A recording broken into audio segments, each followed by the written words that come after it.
आइए जानते हैं वो 3 कारण तो चीन को कभी हिंदुस्तान के खिलाफ युद्ध के रास्ते पर नहीं जाने देंगे। वो चीन के लिए अहम भारतीय बाजार। 2010 के दौरान भारत में चीन की 30 से 40 फर्में काम कर रही थी, लेकिन 2017 के आते आते ये संख्या करीब 500 हो चुकी है। 1.6 अरब डॉलर करीब 104 अरब रुपए का निवेश पिछले 16 वर्षों में चीन का भारत में हुआ है।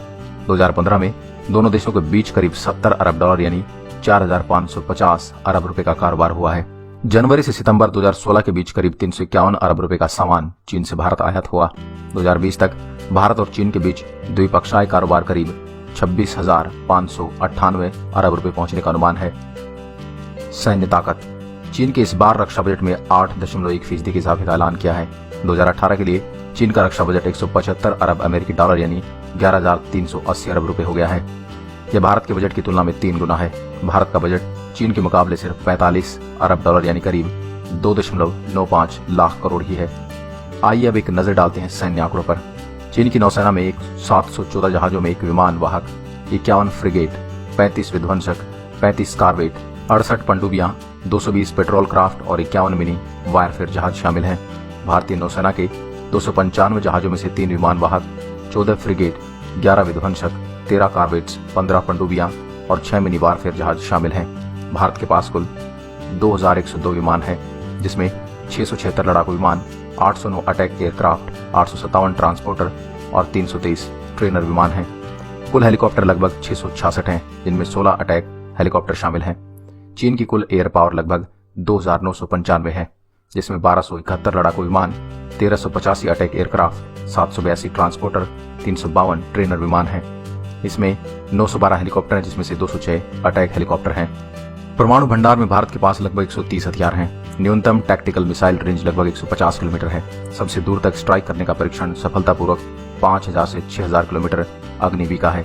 सूर्य जो कि इंटरकॉन्टिनेंटल बैलिस्टिक मिसाइल है, जिसको विकसित किया जा रहा है, इसकी रेंज 16,000 किलोमीटर तक है। चीन में 270 हथियारों का परमाणु भंडार है। चीन इंटरकॉन्टिनेंटल बैलिस्टिक मिसाइल 15,000 किलोमीटर तक लक्ष्य पर हमला कर सकती है। चीन में कम से कम 90 ICBM हैं, जिनमें से 66 भूमि आधारित हैं और 24 पनडुब्बी आधारित हैं। अंतर्राष्ट्रीय दबाव। आंकड़ों के लिहाज से भले ही चीन की समुद्र या जमीन पर बड़ी शक्ति जैसी हो, लेकिन उसे भी मालूम है कि ये 1962 नहीं 2020 है। एक तो भारत ने अपनी सेनाओं की शक्ति बढ़ा दी है, दूसरा चीन को ये पता है कि अगर युद्ध होता है तो शायद भारत अकेले ना हो। तीसरी चीज जो चीन बहुत बेहतर तरीके से जानता है, वो चाहे वो अमेरिका हो, जापान हो, फिलीपींस या ताइवान जैसे छोटे देश, सब साउथ चाइना से चीन की आतंकवादी नीति से परेशान है, जिसका फायदा भारत को हो सकता है। अमेरिका पहले ही चीन पर कई तरह के बैन लगा चुका है। मार्केट के लिहाज से भी भारत चाइना के लिए बहुत महत्वपूर्ण है। चौथी बात जो युद्ध क्षेत्र में भारत का पलड़ा भारी करती है, वो है भारतीय सेना। पाकिस्तान से आए दिन छोटे छोटे युद्ध लड़ रही है, वहीं चीनी सैनिकों का युद्ध क्षेत्र में उतरे हुए एक लंबा वक्त हो गया है। वहीं भारत में डोकलाम में इस बार चीन के सामने शक्ति दिखाई। भारतीय सेना सामरिक रूप से काफी अग्रिम मोर्चे पर थी और चीन की सेना पीएलए की किसी भी आक्रामकता का जवाब देने के लिए तैयार थी। 70 से ज्यादा दिन तक कोई भी टस से मस नहीं हुआ। इस बार चीन के लिए खेल 1962 के जैसा आसान नहीं था। ये भी भारतीय सेना का मनोबल ऊंचा किए हुए है और अगर युद्ध होता है तो भारत की स्थिति मजबूत करेगा। तो देखा आपने, चीन कितना भी अपने आप को मजबूत और सुपर पावर दिखा ले, लेकिन वो भी जानता है कि युद्ध किसी के हित में नहीं है। इतिहास गवाह है, भारत कभी भी किसी मुल्क के खिलाफ पहले हमला नहीं करता, न ही पाकिस्तान के खिलाफ और न ही चीन के खिलाफ, लेकिन अपनी संप्रभुता पर आंच आई ये भारत बर्दाश्त नहीं करेगा। आज के लिए बस इतना ही। दोस्तों, अगर वीडियो पसंद आए तो लाइक करिएगा और ऐसे वीडियो देखने के लिए हमारे पेज को फॉलो जरूर करें। जय हिंद।